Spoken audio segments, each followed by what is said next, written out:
Est-ce que tous ceux qui étaient prévus sont là?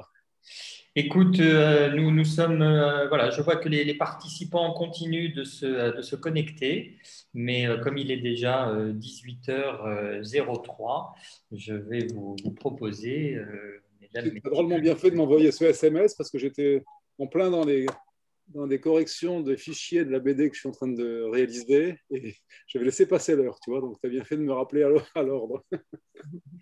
Je le, je le savais. Donc, non, non, mais c'est parfait. Débutons, si vous en êtes d'accord, chers amis, chers alumni, mesdames, messieurs. Bonsoir à toutes et à tous, bienvenue. Nous lançons ce soir notre nouveau cycle de conférences intitulé BD et société. Et à cette occasion, nous avons le plaisir d'accueillir Anne Proutot et Jacques Ferrandez. Anne et Jacques, bonsoir à tous les deux. Bonsoir Bernard, bonsoir Anne, bonsoir à toutes et tous. Alors Anne, vous êtes docteur en littérature, vous êtes maître de conférence en littérature française, responsable académique du département de lettres modernes de l'Université catholique de l'Ouest à Angers. Vous êtes également la présidente de la Société des études camusiennes, société qui existe depuis le début des années 80, depuis 1982 précisément, et société qui a pour vocation de faire rayonner l'œuvre de l'écrivain partout dans le monde, puisque vous avez des adhérents dans plus d'une vingtaine de pays, et cela sur tous les continents.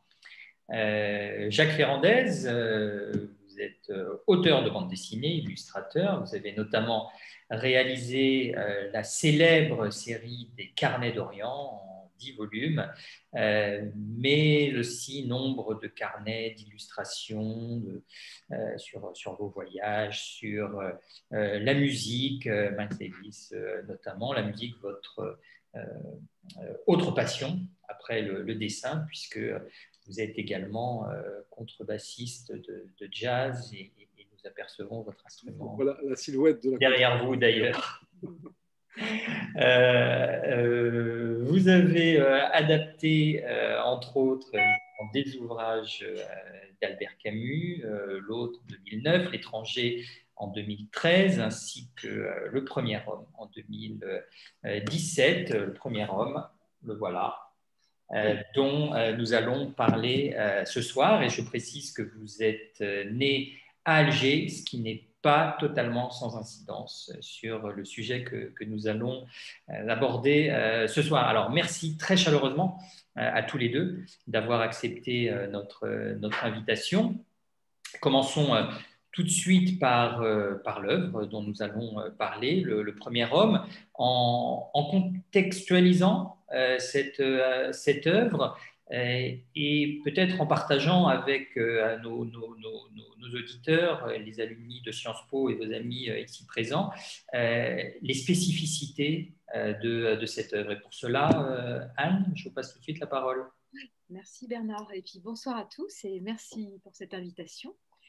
Il se trouve que Le premier homme, je ne sais pas si c'est mon œuvre, en tout cas c'est mon œuvre préférée ce soir d'Albert Camus avec vous, pour en parler avec vous.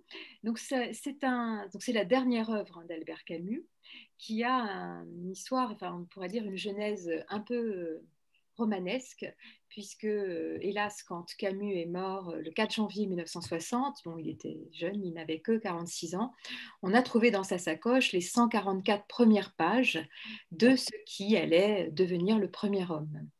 Et il a fallu tout un temps, puisque ce n'est qu'en 1994, vous voyez, plus de 30 ans plus tard, que la fille de Camus, d'Albert Camus, Catherine, qui a pris le temps de retranscrire ce manuscrit, l'a publié. Et en fait, quand ce roman est paru en 1994, ça a été un très grand succès.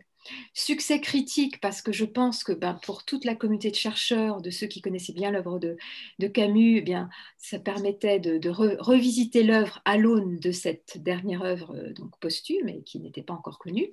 Et puis un grand succès aussi populaire. Hein. Voilà, alors c'est vrai que c'était publié une œuvre, l'autre caractéristique, c'est qu'elle était inachevée. c'est pas rien de publier une œuvre qui est en train de se faire, et ça pose aussi beaucoup de questions, hein, même morales finalement, de se dire. Mais je pense que Catherine avait pris pas mal de. Vous savez, il y avait quand même certains thésards qui avaient eu accès au texte et qui disaient mais ça vaut la peine de le présenter même inachevé, hein. C'est-à-dire que en fait, quand on lit Le Premier Homme, moi j'ai la petite version de poche là à côté de moi, eh bien on voit parfois en note de bas de page que des noms vont être modifiés. Camus se trompe parfois, il commence par des noms qu'il a inventés, puis après il revient au véritable nom des personnes.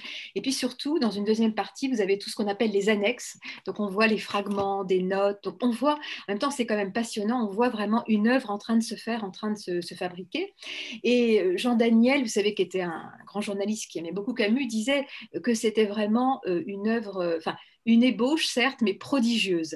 Et c'est vrai que c'est un peu comme si on avait, vous savez, une fresque, et puis on a certains états de la fresque, et on se dit, mais vraiment, ce que nous avons vaut vraiment la peine. Alors il faut quand même savoir que cette œuvre, elle aurait été 3 fois plus importante au moins, hein, que celle que nous avons. Et ce qui nous reste finalement, c'est ce roman d'éducation d'un jeune garçon qui s'appelle Jacques Cormery, mais sans doute il aurait été aussi l'occasion d'un grand roman d'amour, d'un grand roman historique. Alors, est-ce que je peux encore un petit peu continuer, Bernard, Mais au contraire, bien à sûr. en parler, mais vous m'arrêterez, mais il y aurait tellement de choses à dire. Mais en fait, c'est un roman qui est précédé d'une très longue gestation. C'est vraiment un vieux rêve pour Camus. Vous savez, il disait, bah, ça y est, je vais écrire mon Guerre et paix. L'humour en plus, il rajoutait, parce qu'il avait une grande admiration pour Tolstoï. Et on a peu de déclarations, bien sûr, par rapport au premier homme, puisque bon, je vous ai raconté les circonstances de ce manuscrit, mais on sait déjà qu'il y pense dès 1947, qu'il a le titre en 1953, et puis on a par exemple quelques confidences qu'il fait à ses proches, et entre autres, en décembre 59, quelques temps, enfin peu de temps dans sa mort, eh bien, il dira à des étudiants qu'il était ce sur quoi il travaillait, et il va dire 40 ans d'une vie d'homme, autobiographie qui doit être une reprise du destin personnel pour éprouver sa fidélité à soi, sa constance et son devenir. Donc, une sorte d'autobiographie, 40 ans d'une vie d'homme. Et puis, autre chose aussi qui fait que c'est quand même pas n'importe quelle œuvre, c'est que finalement, Camus, dans les années 50, il voudrait s'éloigner des projets démonstratifs, de ses premiers cycles, le cycle de l'absurde avec l'étranger, le mythe de Sisyphe, le cycle de la révolte avec la peste, par exemple, l'homme révolté, je ne parle même pas du théâtre. Et donc, il sent là que c'est comme s'il percevait qu'il avait maintenant une maturité artistique. Et il dira d'ailleurs, maintenant que je sais que ma main ne tremblera pas. Hein, c'est comme si auparavant il avait fait ses gammes, enfin ses gammes avec l'étranger, la peste, etc. Mais c'est un petit peu comme ça qu'il sent les choses, qu'il y a une sorte de maturité qui s'est établie et qu'il y a aussi un remûrissement de sa vie d'homme qui va permettre ce mûrissement de la vie de l'artiste. Et il va parler à un de ses amis, Jean de Maisonseul, en 59, et il lui dira « Mais je n'ai écrit que le tiers de mon œuvre. » Et pourtant, vous voyez ce qui s'est passé auparavant. Et avec Le Premier Homme, je la commence. Donc, véritablement avec ce livre. C'est pour vous dire l'énorme enjeu de ce livre. Et on considère que, effectivement, après le cycle de l'absurde, le cycle de la révolte, le premier homme aurait inauguré cette troisième étape qui est le cycle de l'amour.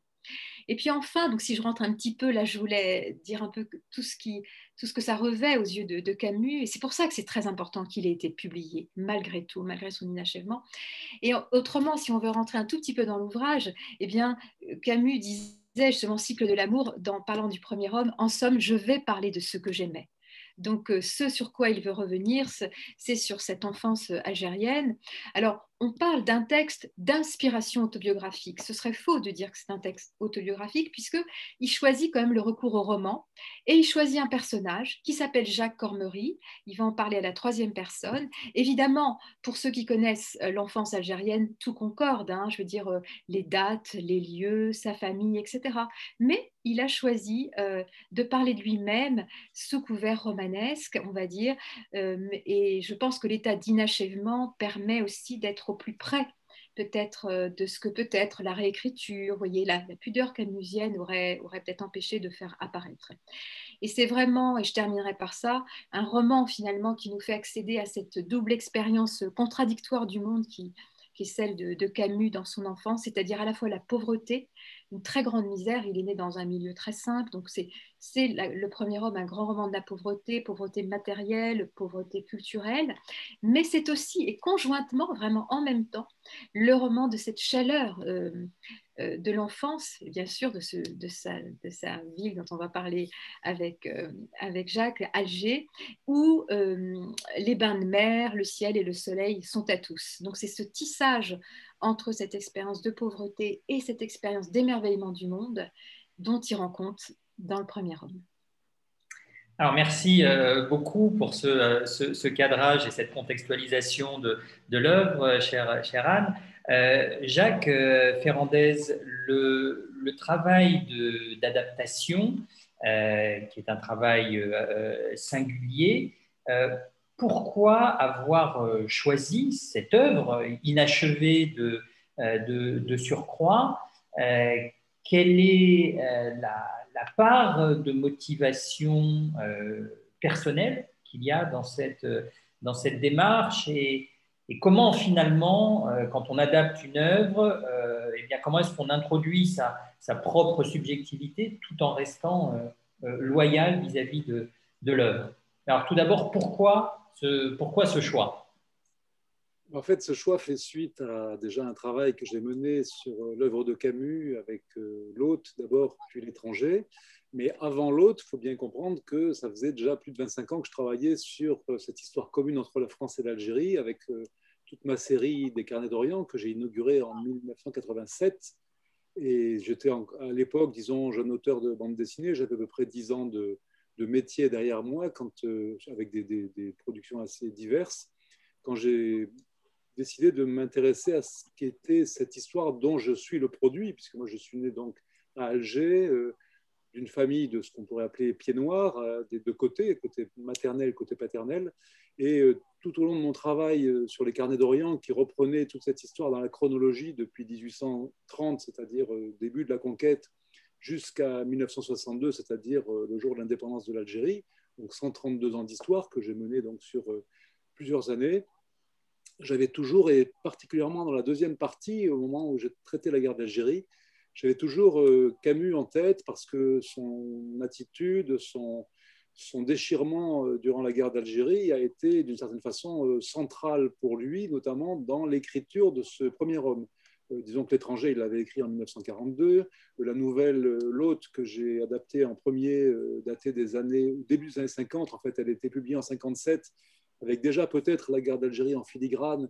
Mais c'est une très courte nouvelle qui, pour moi, a été un petit peu la porte d'entrée dans cette démarche que j'ai eue de vouloir adapter l'œuvre de Camus, puisque c'est une œuvre, l'hôte, dans laquelle on peut considérer que tous les thèmes chers à Camus sont présents, c'est-à-dire on disait donc l'absurde, la révolte, la justice, la responsabilité, le choix, tout ça est à l'intérieur de ce très court texte.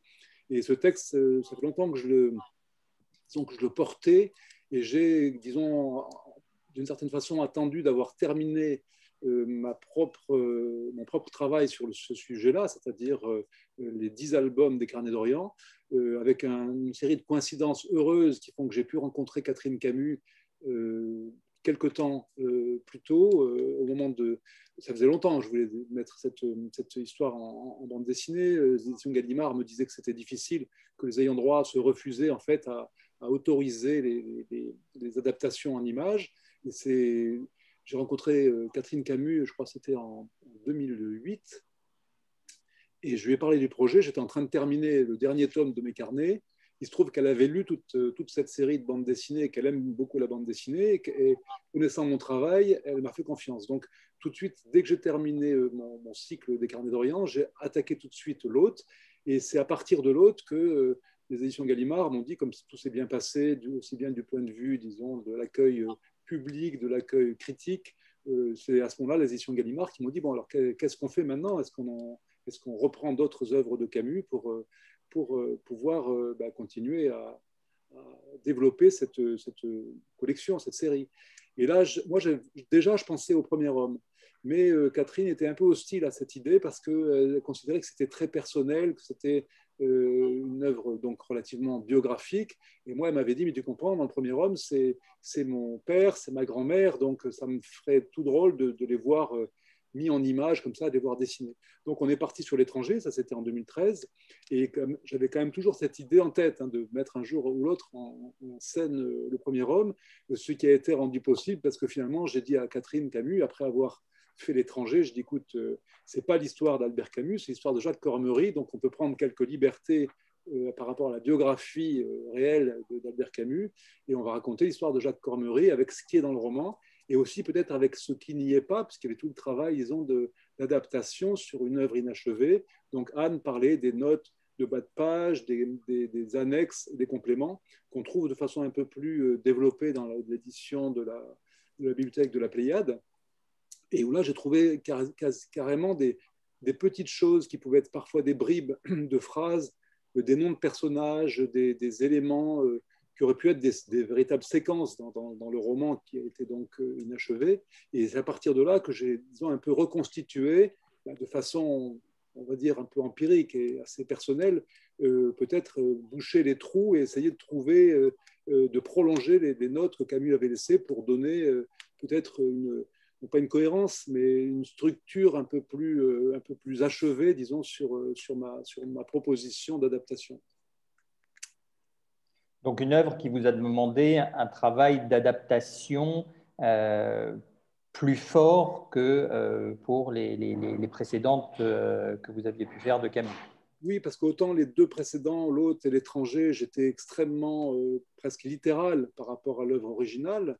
Et c'était d'ailleurs ma démarche, c'est-à-dire pour moi, il s'agissait d'être dans le respect de l'œuvre et de voir que je n'ai pas nécessairement envie d'ajouter quelque chose à ces œuvres qui étaient déjà tout à fait finalisées, qui étaient achevées. L'autre, il y avait cette idée que je pouvais dilater un petit peu l'histoire, parce que sur une nouvelle qui faisait 20 ou 25 pages, moi j'avais à ma disposition une soixantaine ou 70 pages de bande dessinée, donc je pouvais insister sur l'état de solitude du personnage principal, sur les paysages, sur des choses qui sont décrites dans l'autre et que je pouvais à mon tour décrire grâce à l'image, parce qu'évidemment dans la bande dessinée c'est du texte et de l'image. Et d'ailleurs j'ai aussi adopter un mode d'adaptation qui ne soit pas la reprise du texte descriptif qu'on aurait pu voir circuler au-dessus de chaque image. Dans le premier cas, c'était assez facile. On aurait pu prendre le texte intégral. Je vous dis, une vingtaine de pages de nouvelles aurait pu être complètement repris dans la mise en scène et dans la mise en image. Mais déjà, je pensais que l'image, justement, a aussi quelque chose à dire et qu'elle peut, à ce moment-là, se mettre au service du texte et jouer son rôle en tant que tel.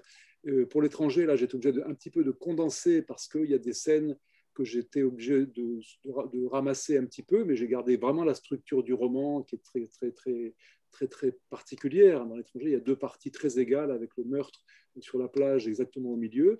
Je respectais cette structure-là et en utilisant toutes les scènes dialoguées, et elles sont nombreuses dans l'étranger, pour les mettre sous forme justement de dialogue et me passer de tout ce qui pouvait être descriptif. Encore une fois, c'est l'image qui tient ce rôle. Et en effet, pour le premier homme, là, il y avait un travail un peu plus difficile au sens un peu particulier, parce qu'il a fallu, par exemple, que j'invente un personnage féminin. Anne a dit que probablement ça aurait été un roman aussi où il y aurait eu des histoires d'amour. En tout cas, le rôle, on sait quel rôle les femmes ont tenu dans la vie d'Albert Camus. Il était évidemment impensable que ce roman autobiographique laisse cet élément de côté. En fait, le roman qui est assez assez chronologique, même s'il y a des allers-retours entre l'enfance et l'âge adulte, mais quand Camus parle de lui enfant, eh ben, la mort l'a interrompu dans son travail à peu près au moment où le jeune Jacques devient adolescent, où il gagne ses premiers sous en étant apprenti, en travaillant pendant l'été pour un petit peu subvenir aux besoins de la famille avant de reprendre ses études à la rentrée. Donc, l'aspect, disons, féminin est absent quasiment, si ce n'est le rôle de la mère et de la grand-mère, c'est une autre question. Mais en tout cas, dans les notes, il y avait un prénom qui revenait à 2-3 reprises, qui était le prénom de Jessica. Et je me suis dit que ça pouvait être l'ouverture vers un personnage qui restait à créer et qui me servirait, disons, d'interlocutrice, d'inspiratrice, de muse, disons, dans le déroulement de l'histoire, puisque le personnage de Jacques Cormery va être confronté à toutes ces images du passé, à cette recherche qu'il fait. Et à un moment donné, il faut bien qu'il puisse s'en ouvrir à quelqu'un. Donc j'ai imaginé que ça pouvait être cette Jessica qui l'emmène avec lui à Alger. Donc j'ai inventé une scène qui n'est pas dans le roman, qui est il fallait qu'on comprenne aussi que Jacques Cormery est un écrivain. Donc il y a une scène qui se passe dans les locaux de Gallimard où il vient présenter son nouvel ouvrage dans une espèce de cocktail comme ça existe souvent dans les maisons d'édition, et on reconnaît quelques têtes connues, on voit Jean-Paul Sartre, on voit Malraux, etc. Et il y a cette scène d'introduction qui permet de lui faire rencontrer cette jeune femme qui est une admiratrice, etc., et qui va être sa conquête, disons, pour les moments à venir dans ce récit.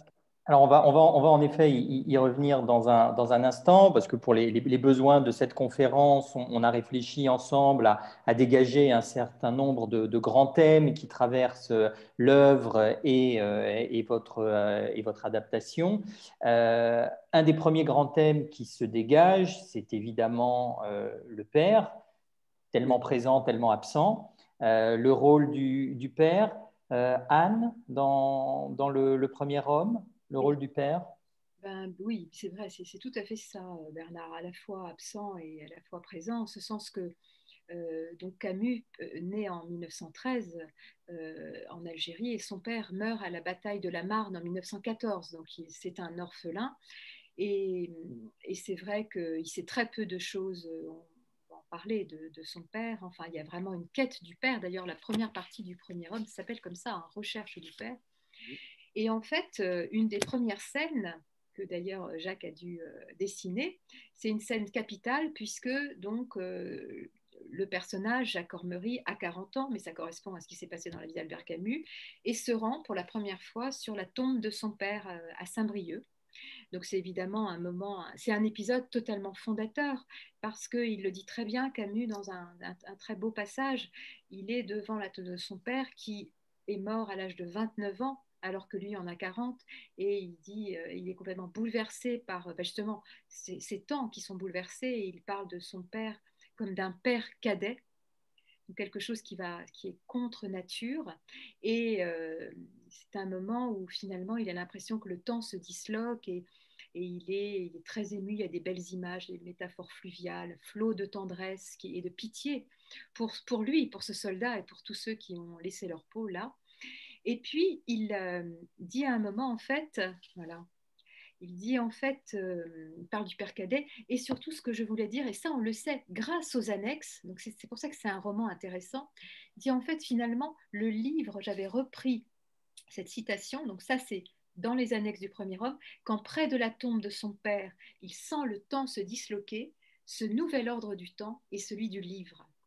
Et ça, c'est très important. C'est vraiment, en tout cas, Camus choisit de mettre en scène, finalement, l'enjeu de ce livre, reconstituer le temps, redonner une histoire, notamment à son père et à tous ces êtres voilà, qui ont formé son enfance, sur cette tombe, redonner une histoire, et aussi, je crois, donner aussi à tous ces anonymes, parce que son père est vraiment présenté comme un anonyme, un petit, quelqu'un qui n'a jamais été vu du temps de sa courte vie, redonner une histoire, redonner une visibilité, redonner la première place. Et c'est ça une des fonctions du roman que Camus utilise. Et par rapport au père, je dirais deux autres choses aussi. Donc finalement, il s'est pas grand-chose de son père. Dans la cuisine, c'est vraiment morbide. Il y a les obus sont un peu en décoration, les obus qui ont tué son père. Et en fait, il a beau demander à sa mère ne se rappelle pas ou a peu de choses à dire, mais il y a quand même deux anecdotes. Et les deux seules anecdotes qu'il connaît de son père sont très importantes. La première, c'est le fait que son père a été un jour voir l'exécution d'un assassin qui s'appelait Pirette, et qui était vraiment un assassin horrible, qui avait fait un crime vraiment mais impardonnable. Et en fait, le père, assistant à cette exécution, revient à la maison et vomit. Et cet acte a beaucoup marqué Camus et il s'en est servi quand il a écrit plus tard un essai avec Kessler sur réflexion contre la peine de mort. Il disait quand la justice en vient à faire vomir l'honnête homme, il y a quelque chose qui ne va pas. Donc ça, c'est une première chose, donc un peu un rejet de la violence, un rejet de la peine de mort. Puis la deuxième anecdote, très importante aussi, c'est le fait que son père a fait la guerre du Maroc contre le Maroc et il a assisté à une scène, notamment il voit un soldat qui est émasculé. Je ne sais pas s'il y a un... Oui, donc c'est aussi un moment capital. Et il va dire cette phrase qui est très connue dans Le Premier Homme. C'est cet homme qui n'a pas beaucoup de vocabulaire, qui n'a pas beaucoup de mots. Il va dire un homme, ça ne fait pas ça. Un homme, ça s'empêche. Et cette phrase aussi, ce passage donc aussi est très important. On voit bien que finalement, le peu de choses qu'il sait de son père va conditionner après ses partis pris, ses engagements d'homme. Et c'est vrai que un homme, ça s'empêche, ben, c'est toute la pensée des limites, le sens de la mesure camusien, le refus du déchaînement des passions. Hein. Et aussi, je crois, sa considération sur le fait que la vie, c'est sacré. Hein. C'est tout ça qui, à travers on va dire des bribes, hein, des bribes d'histoire et d'anecdotes, eh bien, va certainement fonder chez lui, je dirais, toute une idéologie. Alors voilà. Mais je vais laisser la parole justement à Jacques hein, sur ces moments qu'il a, Oui, adaptés. évidemment, alors la difficulté, en tout cas, le principe d'une adaptation, c'est en effet de visualiser tous ces moments qui sont décrits à travers le verbe en fait, du romancier et la langue du romancier. Bon, moi, je suis un petit peu habitué maintenant parce que ce n'est pas du tout la première fois que je fais des adaptations. J'ai beaucoup travaillé aussi avec des auteurs donc, qui m'ont soit fourni des scénarios, soit des auteurs avec qui j'ai pu travailler sur des œuvres existantes. Hein. Je pense à des auteurs contemporains comme Tonino Benacquista, où là, on est toujours confronté à l'idée que la manière dont le récit qui prend place sous forme d'un texte va pouvoir donner une version, une transposition avec de l'image. Et en bande dessinée, évidemment, l'image, c'est quelque chose de primordial, je ne vous l'apprendrai pas. Et il faut effectivement voir de quelle manière est-ce qu'on va faire s'équilibrer le texte et l'image, que les deux fonctionnent ensemble. Alors, je sais qu'il y a des gens qui sont tout à fait imperméables à la lecture de la bande dessinée, peut-être plus dans les anciennes générations, parce que cette double lecture peut être perturbante. On ne sait pas s'il faut d'abord lire le texte, puis le dessin, s'il faut les lire en même temps, s'il faut donner une préférence à l'un à l'autre. En réalité, c'est une pratique qui peut être assez naturelle quand on en a lu, quand on est enfant.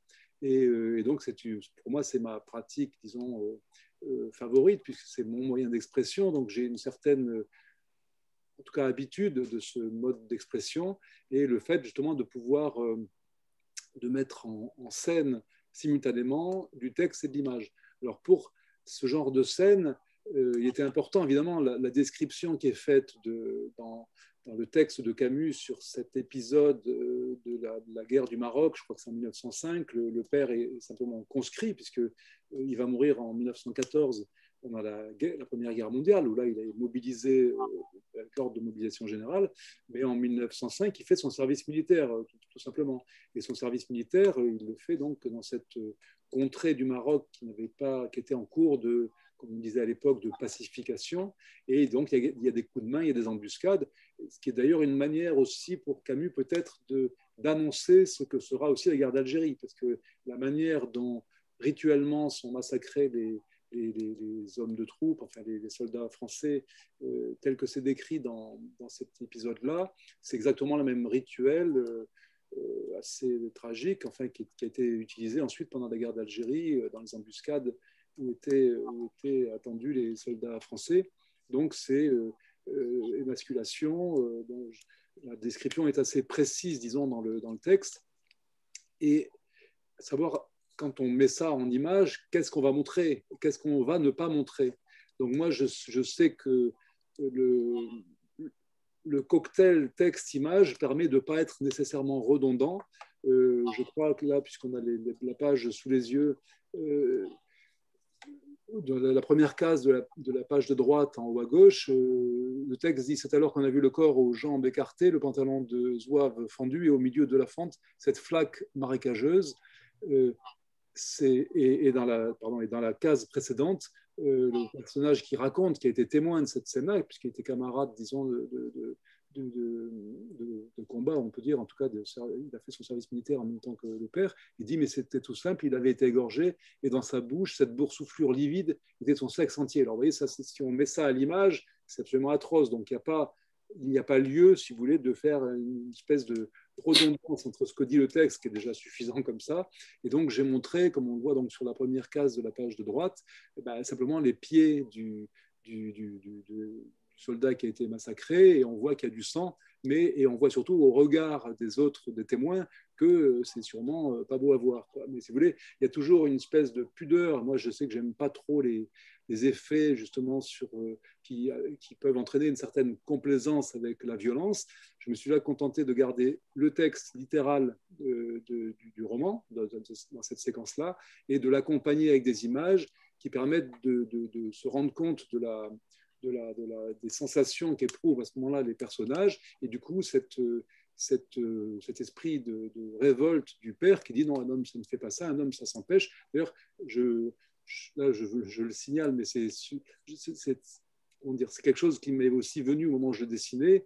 Vous voyez la cinquième case et la sixième case, quand son camarade lui dit mais pour eux c'est dans certaines circonstances un homme doit tout se permettre, et on voit le personnage du père qui est blanc, il est livide, vous voyez, il n'a pas la même couleur sur cette case-là et sur la case suivante, il est livide complètement, et ensuite il est rouge de colère en disant mais non, un homme ça ne fait pas ça, un homme ça s'empêche.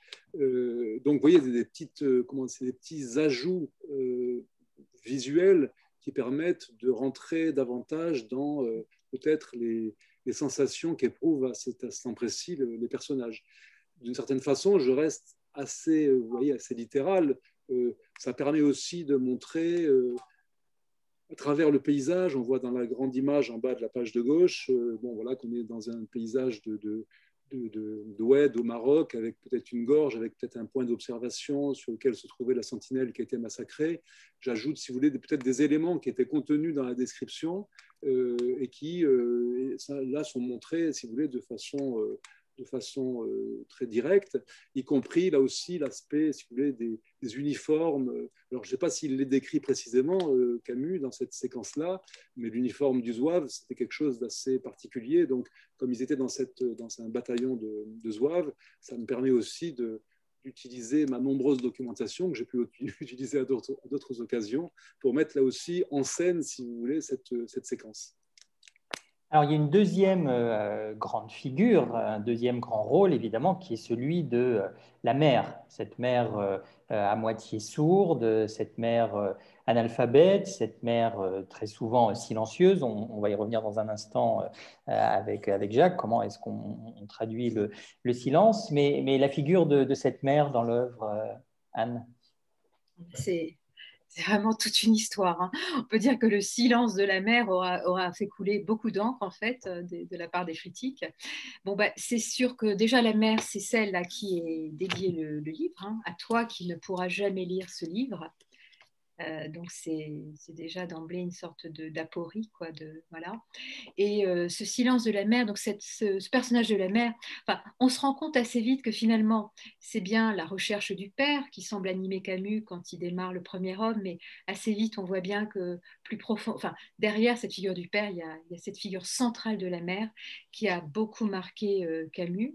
C'est une femme, et c'est drôle parce que quand on lit ce livre, Le premier homme, dès l'incipit, dès le démarrage du livre, on sait qu'il y a une attention, elle est vue, elle n'est pas vue comme les autres personnages. Elle est vue avec beaucoup, beaucoup de tendresse, de proximité, et elle est vue d'emblée comme une femme qui a toujours un air d'absence, un air de distraction. C'est quelqu'un effectivement qui a peu de vocabulaire, qui fait un travail vraiment, qui est femme de ménage, et il y a des tas d'indices dans le livre qui vont la caractériser, quoi, dans ce motif d'enfermement.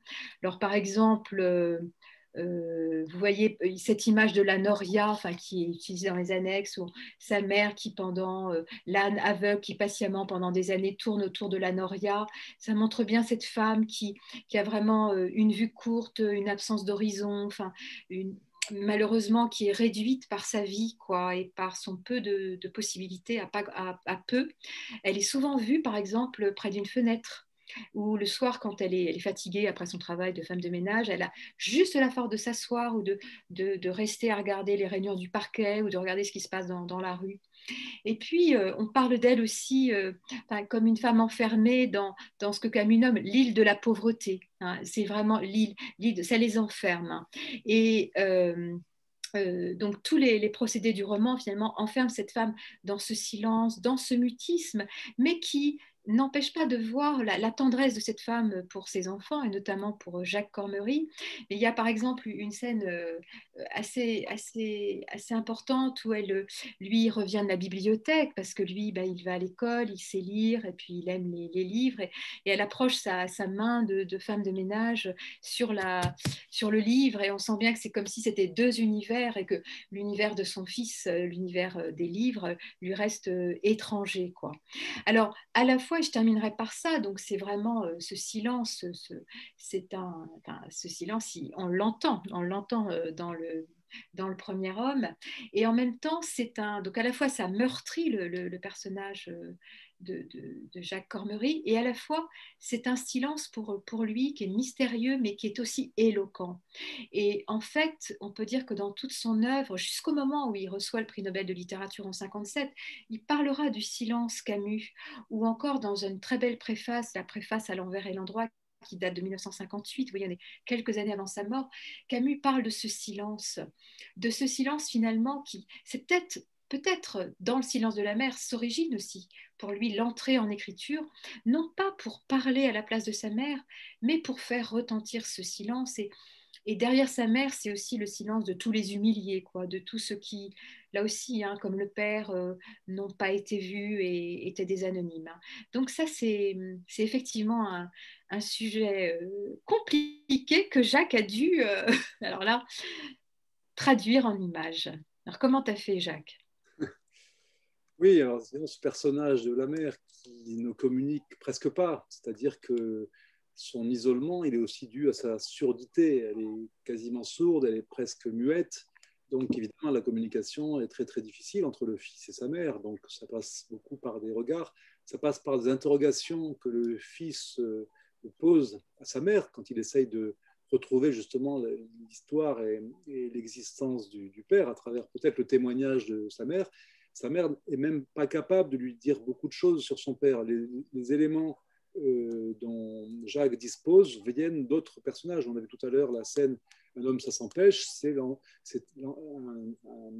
directeur d'école, en fait, qui a été camarade de son père qui va pouvoir lui donner cette anecdote. Ce n'est pas par sa mère qu'il le sait. Il connaît juste l'histoire, effectivement, de l'exécution qui a été dont Anne a parlé tout à l'heure, puisque quand il est rentré à la maison, effectivement, il était très mal, il a vomi, etc.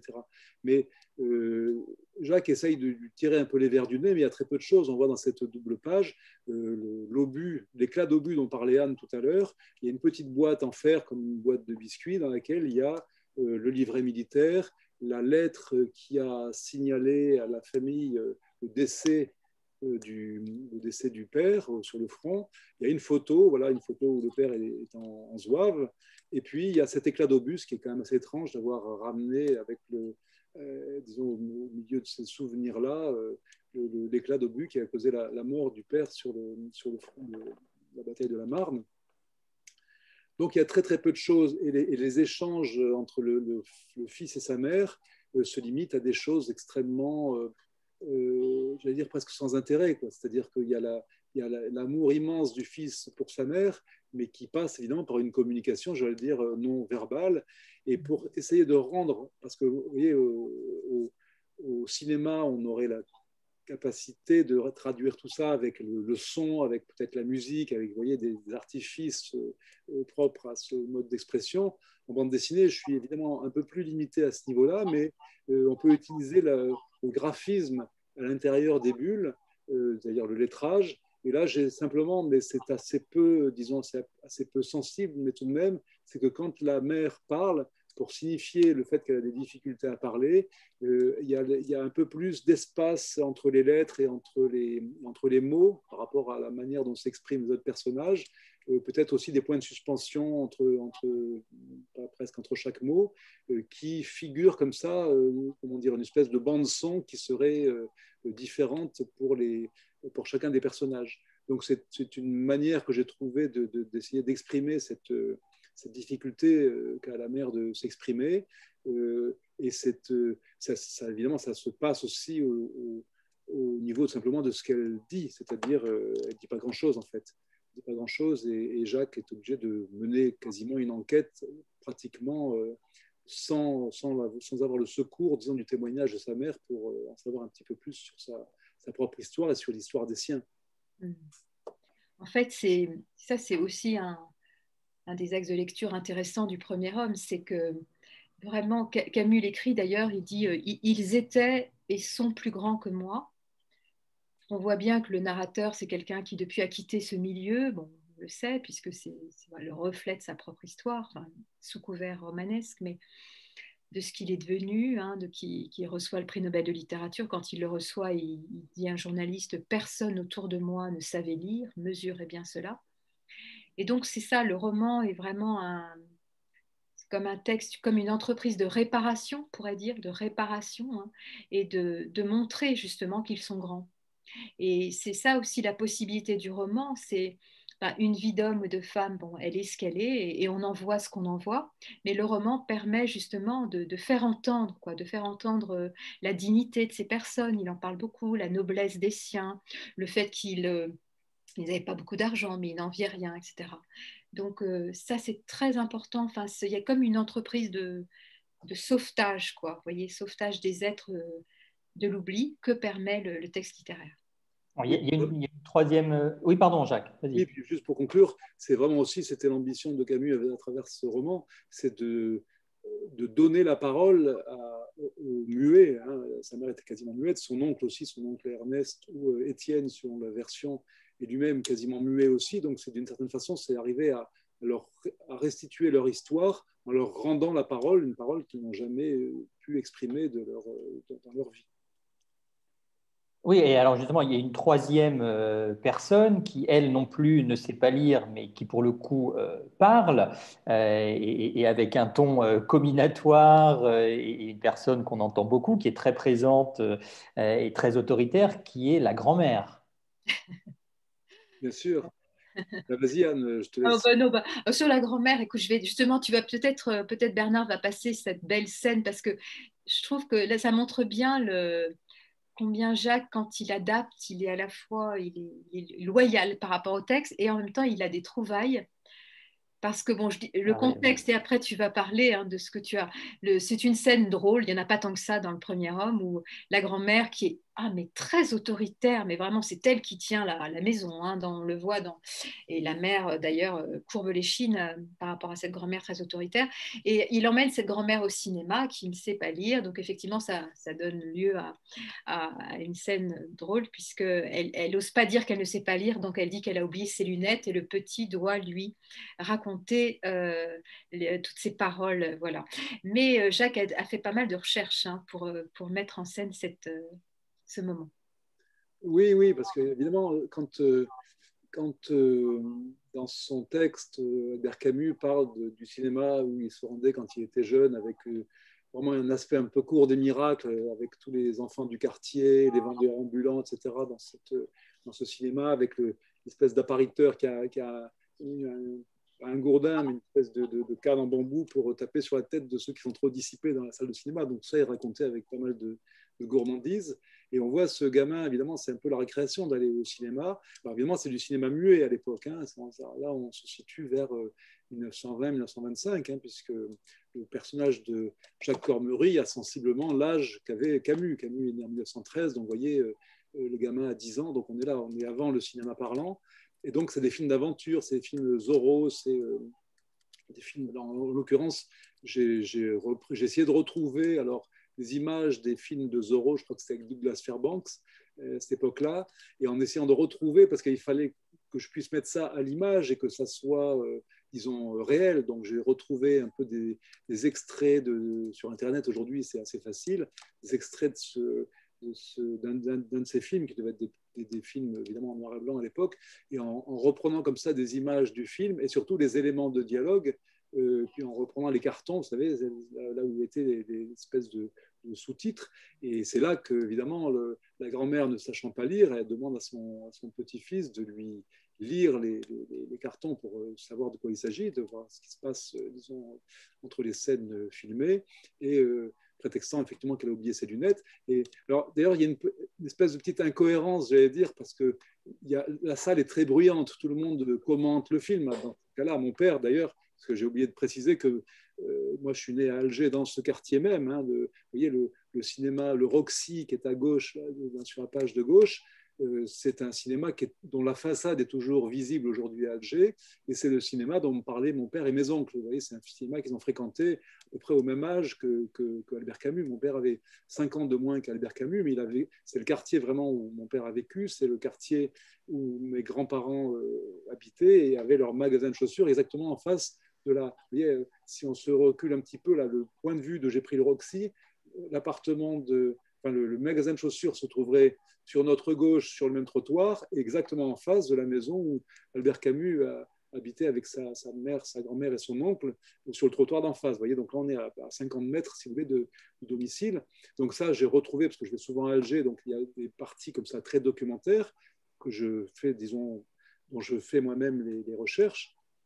Et puis, il y a les parties sur la véracité, vous voyez, du film qui pouvait être projeté à l'époque. Oui, ce que je veux dire, c'est que dans le cadre, mon père me racontait ça, dans les séances de cinéma, c'était comment dire, le spectacle était dans la salle, quoi. C'est-à-dire que tous les spectateurs, particulièrement les gamins, avaient des réflexions, avaient des saillies, des trucs d'humour par rapport à ce qui était en train de se passer sur l'écran. Donc là, dans cette scène-là, Jacques est en train de lire en fait à sa grand-mère les cartons qui se passent entre chaque séquence, et le fait qu'il le dise, bon, en tout cas c'est comme ça que c'est raconté, ça gêne les autres spectateurs qui finissent par s'emporter et conduisent la grand-mère et son petit-fils à quitter la salle avant la fin du film, aux grandes dames de l'enfant d'ailleurs. Mais si vous voulez, quand on se plonge, et d'ailleurs Camus le raconte d'une certaine façon, ça n'a pas l'air super crédible, parce que là, le niveau sonore était tel, de toute façon, dans ces salles-là, avec tous les gens qui commentaient, qui rigolaient ou qui encourageaient même le héros, etc. Vous voyez, là, ça, j'ai rajouté en bas à droite, Balek, Zorro. Ça, c'est pas dans le roman, mais c'est ce que disait mon père quand ils allaient voir les films de Zorro. C'est-à-dire tout le monde, parce que c'était un public très mélangé, c'était un quartier très populaire, donc il y avait dans la salle les petits Européens, les petits Arabes, comme disait mon père, et comme le dit Camus aussi. Et donc, tout le monde d'encourager le héros, de lui signaler qu'il y avait le traître derrière la porte, etc. Donc, à mon avis, il y avait un brouhaha tel que ça ne devait pas être super gênant pour le public d'avoir un petit gamin qui dit à l'oreille les sous-titres à sa grand-mère. Enfin, en tout cas, je l'ai gardé évidemment parce que c'est dans le roman, mais oui, il y a des fois des choses aussi, parfois, je me souviens, je vais essayer de faire bref. Dans l'hôte, dont je parlais tout à l'heure, dans le texte, à un moment donné, on est dans une école perdue sur les hauts plateaux. L'instituteur vit seul, il fait de sa classe dans ce petit bâtiment qui lui sert aussi d'habitation. Et à un moment donné, Camus décrit la lueur blafarde de l'ampoule électrique, vous voyez, le soir, quand les deux personnages sont en train de partager le repas. Et je me dis, mais je ne vais pas pouvoir dessiner ça, parce que pour qu'il y ait une ampoule électrique, il faut que cette école perdue au fin fond des hauts plateaux soit alimentée par l'électricité. À l'époque, il n'y avait pas de groupe électrogène, donc ça voulait dire qu'il fallait qu'il y ait des poteaux électriques. On n'imagine pas ça. Donc, j'ai simplement mis une lampe à pétrole, si vous voulez. Là, j'ai fait une petite entorse à ce qui était dit dans le texte. Et ça, évidemment, dans les adaptations, on fait ça tout le temps, parce qu'il y a des petites choses comme ça qui n'apparaissent évidemment pas à la première lecture, mais qui sont ensuite des petits écueils qu'il faut essayer de contourner quand on passe vraiment à une version qui sera la version en image, simplement pour que les choses soient cohérentes. Voilà, j'ai un petit développement sur cette double page. Alors, tu parlais de l'instituteur dans l'hôte. Il est très présent, évidemment, dans le premier homme, également. Anne, vous pouvez nous en dire quelques mots? Oui, en quelques mots, vous savez, on en a parlé dernièrement là, à travers la figure de Louis Germain. Il y a même un prix qui existe, le prix Louis Germain, pour parler de cet instituteur de Camus, à qui Camus d'ailleurs écrit juste après avoir reçu le prix Nobel de littérature pour le remercier de la main qu'il a tendue, la main affectueuse qu'il a tendue à ce petit enfant. Et dans Le Premier Homme, il y a pas mal de chapitres sur la vie à l'école. Et en fait, ce Louis Germain, eh bien, il passe beaucoup de temps avec tous les enfants. Enfin, il y en a plusieurs qui sont orphelins de la guerre 14, pas que Camus, mais il remarque les dons de Camus. Et il va venir à bout de la résistance, surtout de la grand-mère et de la mère de Camus, qui ne souhaitait pas forcément que Camus continue ses études, parce qu'il devait devenir, aller en apprentissage comme les autres enfants de son quartier, de son milieu. Et en fait, donc il va l'aider pour passer les concours. Et puis alors, il y a un très bel épisode, là, puis Jacques continuera, où en fait, cet homme, c'est un homme vraiment un grand pédagogue, un homme intelligent. Et en fait, il lit aux enfants les croix de bois de Dorgelès, à ces enfants dont certains ont perdu leur père à la guerre de 14, et je suppose qu'on n'en parle pas chez eux, il n'y a pas de soutien psychologique et tout ça. Et le fait de lire cette histoire, là encore, c'est passé par le roman, eh bien, ça fait vivre de grandes émotions, notamment au petit Jacques Cormery, qui pleure en entendant la mort d'un soldat racontée par Dorgelès, mais quelque part, ça lui permet aussi d'avancer par rapport à sa propre histoire. Et ce livre, Louis Germain l'offrira à Jacques Cormery en lui disant tu as pleuré en entendant cette histoire, ce livre t'appartient. Et c'est ce qu'on voit, Jacques, hein, dans ce que tu as. J'ai l'impression que tu as à la fois finalement. T'as Louis Germain qui est. C'est plus tard en fait qu'il lui remet le bouquin, c'est ça hein, pour toi. C'est-à-dire que Jacques, adulte, va voir son ancien instituteur, il va le retrouver, il était à la retraite, hein, il va le retrouver dans le quartier où il habite à Alger, et c'est là que l'instituteur lui dit, voilà, ce livre qui t'a fait pleurer le jour où j'ai lu ce passage, et ben, depuis ce jour-là, il t'appartient et je l'avais gardé pour toi, donc il lui remet à ce moment-là de l'instituteur retraité au jeune enfant qui a grandi. Et la scène est superbe.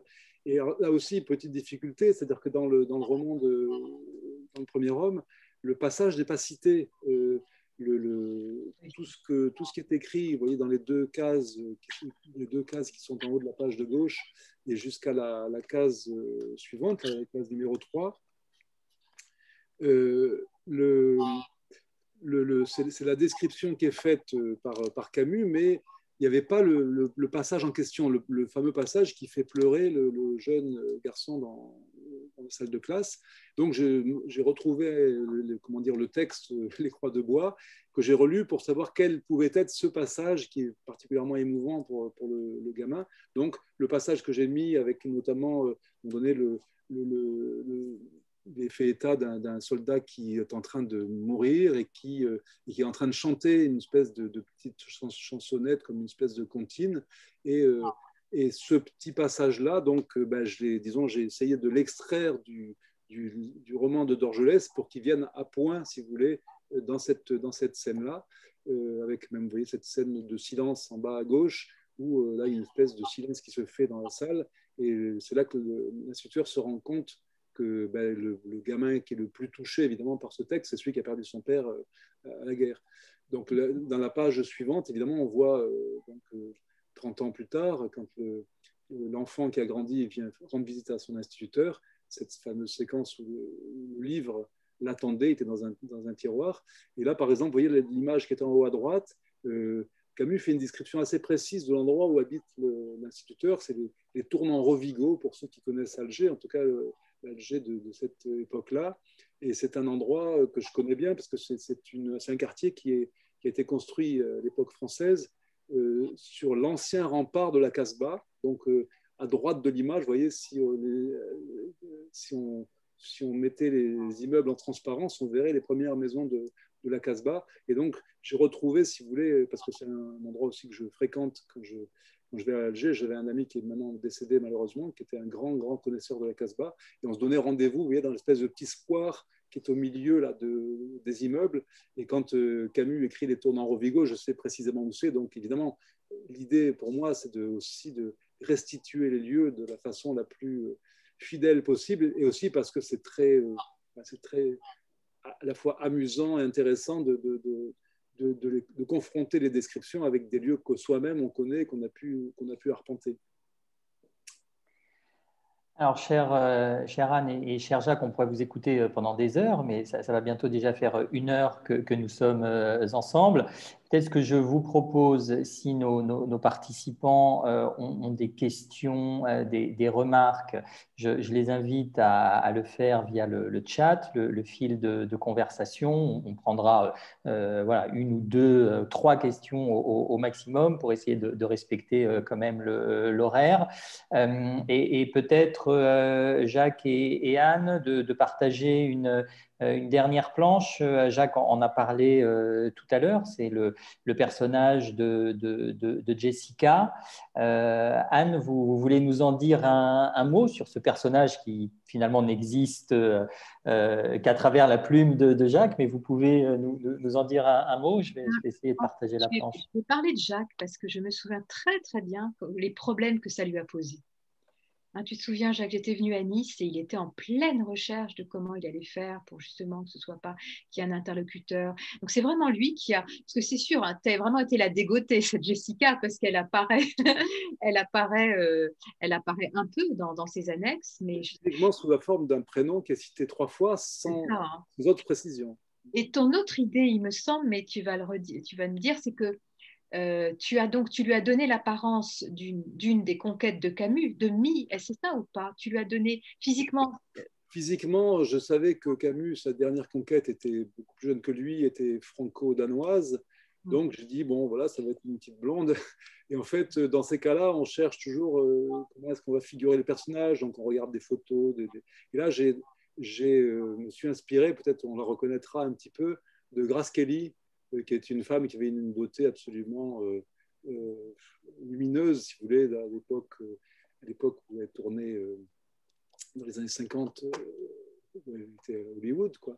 Et donc, je trouvais que c'était un modèle comme ça d'une femme, alors évidemment un peu femme idéale, vous voyez, mais rien, on se refuse rien dans la bande dessinée. Alors, ça m'aide toujours d'avoir un physique comme ça sur lequel je peux m'appuyer, même si après ça, je mets un peu à ma sauce. Mais oui, ça, évidemment, le fait de penser à une jeune femme qui soit dans ces années 50-là, bon, j'ai pensé à cette actrice. Mais alors, ce qui est très curieux, c'est que la première fois que j'ai présenté ce livre au moment de sa sortie, c'était dans un festival du livre à Strasbourg. Il y avait une table ronde, enfin, il y avait une présentation autour de Camus avec Raphaël Enthoven, vous savez, qui est un grand camusien, enfin, qui était très ardent dans sa manière de plaider pour Camus. Et en fait, on devait se succéder sur le plateau et lui a commencé avec une lecture commentée de Noce. Et en fait, il a choisi non pas le passage le plus connu de Noce à Tipaza, il a choisi un passage où Camus raconte son voyage en Italie, et où en fait il parle de l'Italie de Shakespeare, si vous voulez. C'est-à-dire Roméo et Juliette a été inspiré par l'Italie, et en fait il parle du marchand de Venise. Et dans le marchand de Venise, il y a un personnage qui s'appelle Jessica. Et en fait, et là, il lit le passage. C'est un passage que j'avais lu, mais sans le raccrocher précisément à l'inspiration que j'ai eue de choisir ce personnage pour en faire la jeune fille qui se trouve là dans cette séquence. Et en fait, dans le passage dans Noce, Jessica est citée là aussi 3 fois de suite. Le prénom est comme dans une incantation, Jessica, Jessica, Jessica. Et en fait, dans la pièce de Shakespeare, le personnage de Lorenzo est amoureux non pas de Jessica pour elle-même, mais parce qu'elle va lui révéler ce que c'est que l'amour. Et en fait, je me suis dit, mais c'est exactement le rôle que je donne à Jessica dans mon adaptation, en fait. Et donc, dès que j'ai succédé à Raphaël Enthoven, on a eu un petit dialogue tous les deux sur la scène là, de ce festival à Strasbourg. Je dis, c'est incroyable, j'ai failli tomber de ma chaise en entendant ce passage parce que c'est précisément le rôle que j'ai donné à un personnage que j'ai prénommé Jessica sur les indications de Camus. Et en fait, peut-être que Camus, d'une certaine façon, en mettant le prénom Jessica, avait la réminiscence de ce texte qu'il avait écrit presque 20 ans plus tôt dans Noce, peut-être du rôle justement qu'il avait donné à ce personnage dans ce qui serait le futur passage qu'il n'a jamais écrit en réalité. Oui, il y a une espèce coïncidences ou d'intuitions comme ça qui parfois sont extrêmement troublantes.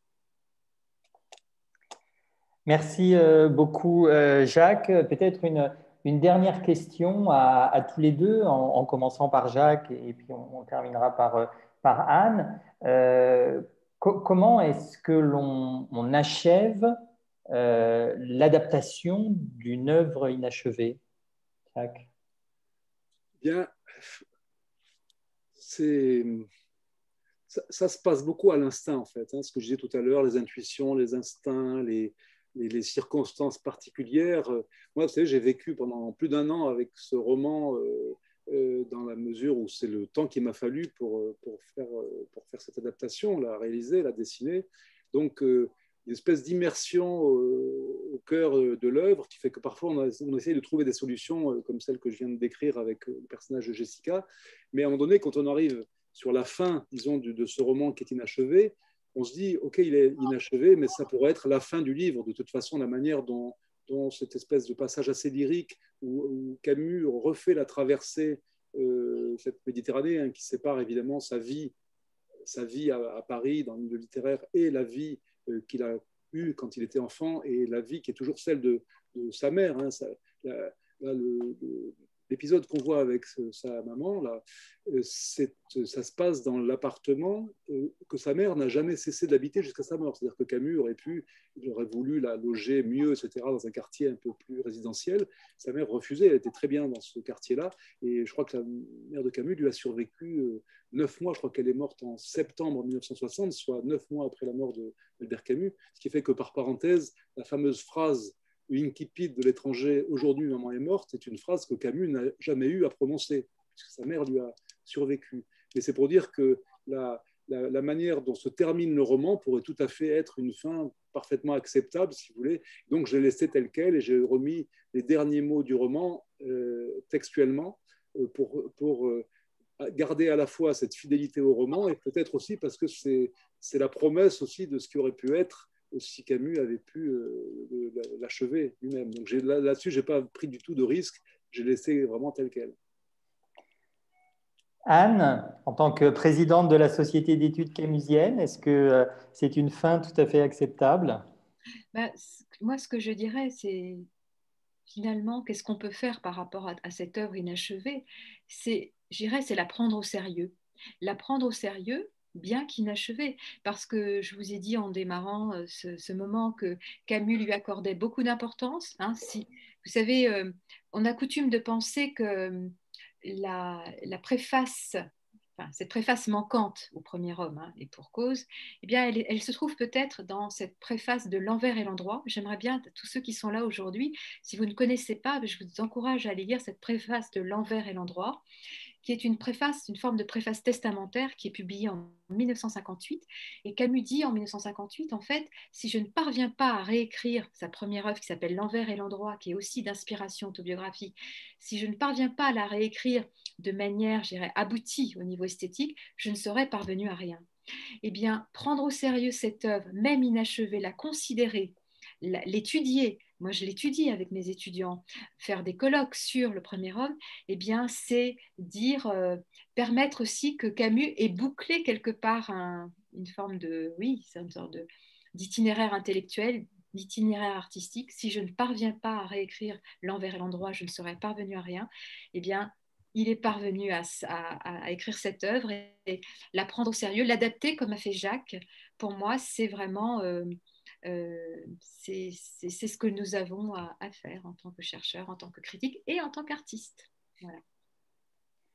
Écoutez, merci très chaleureusement à tous les deux, chère Anne, cher Jacques. Merci pour le temps que vous nous avez consacré. C'était tout à fait passionnant.